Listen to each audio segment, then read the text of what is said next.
ஒரு கோவில் தேவையில்லை, தாயும் தந்தையும் போதுமே.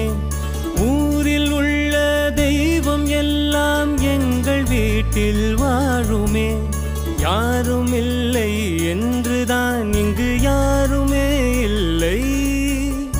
ஆதி பகவன் வீட்டிலே என்றும் அன்பு கேதல்லை. 100 கோவில் தேவையில்லை, தாயும் தந்தையும் போதுமே.